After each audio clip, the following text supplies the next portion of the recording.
शांति। आज 22 दिसंबर 2021 की बाबा की साकार मुरली है। मुरली की महावाक्य है, मीठे बच्चे, बाप आए हैं तुम्हें भक्ति का फल देने। भक्ति का फल है ज्ञान, ज्ञान से ही सद्गति होती है। प्रश्न है, इस ब्राह्मण कुल में बड़ा किसको कहेंगे? उनकी निशानी सुनाओ। उत्तर है, ब्राह्मण कुल में बड़े से बड़े वह हैं जो अच्छे सर्विस करने वाले हैं, जिन्हें सदैव अपनी उन्नति का ही ओना यानी ख्याल रहता है, जो पढ़ाई कर बहुत तीखे जाते हैं। ऐसे महावीर बच्चे अपना तन मन धन सब ईश्वरीय सेवा में ही सफल करते हैं। अपनी चलन पर बहुत ध्यान देते हैं। गीत है, तूने रात गवाई सो के। ओम शांति। यह गीत अनकरेक्ट है। इस दुनिया में तुम जो भी सुनते हो सब है अनकरेक्ट अर्थात झूठ। बाप बैठ समझाते हैं, हे भारतवासी बच्चों, बच्चे जो सम्मुख हैं उन्हों को ही कहेंगे। तुमको अभी मालूम पड़ा है, वह ही भक्ति मार्ग। वेद शास्त्र उपनिषद आदि कितनी भक्ति मार्ग में जन्म जन्मांतर पढ़ते आते हैं, गंगा स्नान करते आए हैं। पूछो, यह कुंभ का मेला कब से लगता आया है? कहेंगे, यह तो अनादि है। कब से करते आए हैं यह बता नहीं सकेंगे। उनको यह पता ही नहीं है कि भक्ति मार्ग कब से शुरू होता है। कल्प की आयु ही उल्टी कर दी है। कहते हैं, शास्त्रों में लिखा हुआ है, ब्रह्मा का दिन और ब्रह्मा की रात, यह एक गीता में ही है। अब बाप समझाते हैं, तुम ब्राह्मणों का दिन और रात है बेहद की। आधा कल्प दिन आधा कल्प रात जरूर इक्वल चाहिए ना। आधा कल्प से भक्ति मार्ग शुरू होता है, यह किसको पता नहीं है। सोमनाथ का मंदिर कब बना? पहले पहले सोमनाथ का मंदिर ही बना है अव्यभिचारी भक्ति के लिए। तुम जानते हो, आधा कल्प पूरा होता है तब ब्रह्मा की रात शुरू होती है। लाखों वर्ष की तो बात हो न सके।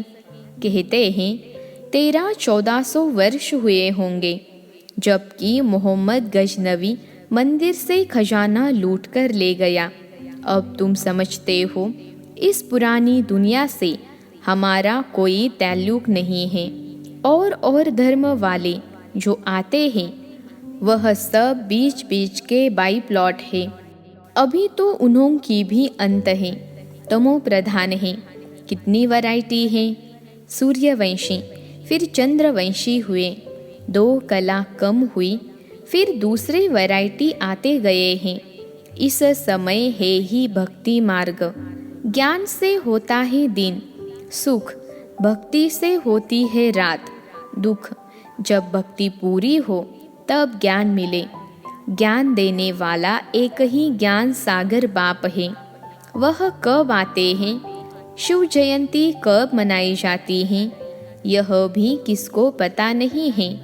अभी तुमको बाबा बैठ समझाते हैं कि भक्ति कितना समय चलती है, फिर ज्ञान कब मिलता है। आधा कल्प से यह भक्ति मार्ग चलता ही आया है। सतयुग त्रेता में यह भक्ति मार्ग के चित्र आदि कुछ भी होते नहीं, भक्ति का अंश भी नहीं रहता। अब कलयुग का अंत है, तब भगवान को आना पड़ता है। बीच में किसको भगवान मिलता ही नहीं। कहते हैं, पता नहीं किस रूप में भगवान मिलेगा। गीता का भगवान अगर कृष्ण है तो वह फिर कब आएंगे राजयोग सिखाने? मनुष्यों को कुछ भी पता नहीं है। भक्ति मार्ग बिल्कुल ही अलग है, ज्ञान बिल्कुल अलग है। गीता में ही भगवानुवाच गाते भी हैं, हे पतित पावन आओ। एक तरफ पुकारते रहते हैं, दूसरे तरफ फिर गंगा स्नान करने जाते हैं। निश्चय कुछ भी नहीं है कि पतित पावन परमात्मा कौन है। तुम बच्चों को अब ज्ञान मिला है। तुम जानते हो अभी हम योग बल से सद्गति को पाते हैं। बाबा कहते हैं मामेकम याद करो तो विकर्म विनाश होंगे। मैं गारंटी करता हूँ। पतित पावन बाप कहते हैं मैंने 5000 वर्ष पहले भी ऐसे कहा था कि हे बच्चे, देह सहित देह के सब संबंधों से बुद्धियोग तोड़ मुझे याद करो। यह गीता के महावाक्य हैं। परंतु गीता मैंने कब सुनाई यह किसको मालूम नहीं है। मैं बतलाता हूँ कि 5000 वर्ष पहले मैंने तुमको गीता सुनाई थी। इस समय सारा मनुष्य सृष्टि रूपी झाड़ जड़ जड़ीभूत अवस्था को पाया हुआ है। तुमको भी अब बाप ने आकर ड्रामा के आदि मध्य अंत का सारे चक्र का राज समझाया है। बाप तो ज़रूर अंत में ही आएगा ना। तुम जानते हो नई दुनिया की स्थापना पुरानी दुनिया का विनाश कैसे हो रहा है। अब तुम्हारी बुद्धि में है कि हम नई दुनिया स्वर्ग के मालिक बनेंगे। यह राजयोग है तो फिर हम प्रजा क्यों बने। जबकि मम्मा बाबा राजा रानी बनते हैं तो हम भी क्यों न राजा रानी बने। मम्मा तो जवान थी, यह बाबा तो बूढ़ा है, फिर भी सबसे ऊंच पढ़ते रहते हैं ना। जवान तो सबसे तीखे होने चाहिए ना। बाप कहते हैं सिर्फ मुझे याद करो जितना हो सके, बाकी सबको भूल जाओ। पुरानी दुनिया से वैराग्य। जैसे नया मकान बनता है तो बुद्धि उस तरफ चली जाती है ना। वह आँखों से देखा जाता है, यह बुद्धि से जानते हो। बहुतों को साक्षात्कार भी होता है। बरोबर वैकुंठ पैराडाइज हेवन भी कहते हैं। ज़रूर कब था ना, अभी नहीं है। अभी फिर तुम राजाई प्राप्त करने के लिए राजयोग सीख रहे हो। पहली पहली मुख्य बात ही यह है। शिव भगवानुवाच कृष्ण तो भगवान हो न सके, वह तो पूरे 84 जन्म लेते हैं। भगवान तो जन्म मरण में आ न सके, यह तो बड़ा साफ है। कृष्ण का वह रूप सतयुग में जो था वह तो फिर हो न सके। पुनर्जन्म लेते लेते नाम रूप बदल जाता है। इस समय वह आत्मा भी तमो प्रधान है। कोई कहे कृष्ण द्वापर में थे, परंतु उनका वह रूप तो द्वापर में हो न सके। द्वापर में पतित से पावन बनाने आ नहीं सकता। कृष्ण तो सतयुग में ही रहते हैं, उनको पतित पावन कहा नहीं जा सकता। गीता का भगवान कृष्ण नहीं शिव है, वह आते भी ज़रूर हैं। शिव जयंती भी है, ज़रूर कोई रथ में प्रवेश करेंगे। खुद भी कहते हैं मैं साधारण तन में आता हूँ, जिनका नाम ब्रह्मा रखता हूँ। ब्रह्मा द्वारा विष्णुपुरी की स्थापना होती है।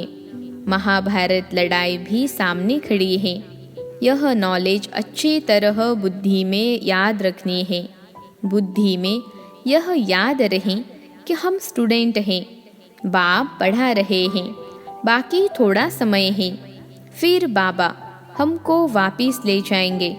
जो अपने को ऊंच बनाएंगे वही ऊंच पद पाएंगे। परंतु माया ऐसी है जो एकदम तवाई बना देती है। कई बच्चों को सर्विस का बहुत शौक है। छोटे छोटे गांव में प्रोजेक्टर लेकर सर्विस कर रहे हैं। बहुत प्रजा बनाते हैं तो खुद ज़रूर राजा बनेंगे। गृहस्थ व्यवहार में रहते पवित्र भी रहना है, बहुत मेहनत करनी है। माताएं पवित्र बनती हैं तो पति बनने नहीं देते, तो झगड़ा भी चलता है। सन्यासी खुद पवित्र बनते हैं तो स्त्री को छोड़ देते हैं, फिर उनको कोई कुछ नहीं कहता, कि अपनी रचना को छोड़ क्यों भागते हो। पवित्र बनने के लिए कोई मना नहीं कर सकता। हम किसको घर बार छोड़ने के लिए कहते नहीं हैं, सिर्फ कहते हैं पवित्र बनना चाहिए, तो इसमें मना क्यों होनी चाहिए। परंतु इसमें ताकत बहुत चाहिए बात करने की। भगवानुवाच, तुम पवित्र बनेंगे तो पवित्र दुनिया का मालिक बनेंगे। इसमें अवस्था बड़ी अच्छी मजबूत चाहिए, मोह आदि नहीं चाहिए, जो फिर याद पड़ती रहे, बुद्धियोग कुटुंब की तरफ जाता रहे। इसलिए फिर सर्विस लायक बन नहीं सकते। यहाँ तो बेहद का संन्यास चाहिए। यह तो कब्रिस्तान है। हमको याद करना ही बाप को, वह परिस्तान में ले चलने वाला है।